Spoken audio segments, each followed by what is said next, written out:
நான் கொஞ்சம் குண்டாயிட்டேன். ஜிம்முக்கு போகலாம்னு இருக்கிறேன். சுகந்தியும் வந்தான்னா 2 பேருமா சேர்ந்து போறதுக்கு நல்லா இருக்கும்.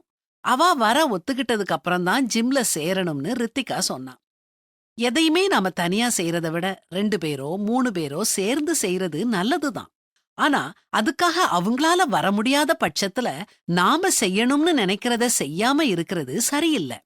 அதே மாதிரிதான் நீங்க எதையாவது ஒரு விஷயத்த ஆரம்பிக்கணும்னு முடிவு எடுத்தா மிகச் சரியான நேரம் வரணும், அடுத்தவங்க உதவிக்கு வரணும்னு நினைக்காதீங்க.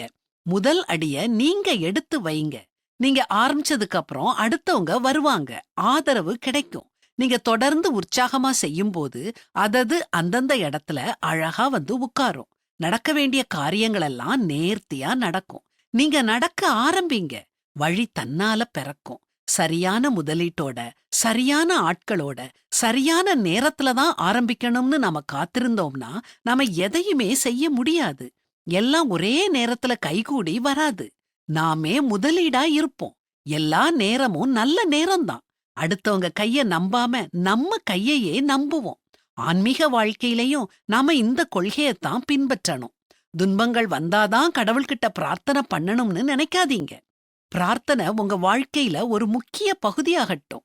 இன்பமோ துன்பமோ அல்லது எதுவுமே முக்கியமா நடக்கலையோ, எது எப்படி இருந்தாலும் கடவுள்கிட்ட பிரார்த்திங்க. தினமும் ஜெபம் பண்ணுங்க. ஆலயத்துக்கு போய் தான் ஜெபம் பண்ணணும், அடுத்தவங்க கூட சேர்ந்து தான் ஜெபம் பண்ணணும்னு கிடையாது. கடவுளுக்கும் நமக்கும் ஒரு தனிப்பட்ட நெருக்கமான உறவு இருக்குது. அது ஜெபம் மூலமா பலப்படும். அவர் துணை மட்டும் இருந்தா போதும். நம்ம யார் துணையையும் எதிர்பார்க்காம, எதுக்கும் பயப்படாம, நம்பிக்கையோட நம் கால்களை முன்னோக்கி வைக்கலாம். அவர் நமக்கு பாதைய உண்டு பண்ணி தருவாரு. நான் உனக்கு முன்னே போய் கோணலானவைகளை செவ்வையாக்குவேன்னு சொல்றாரு.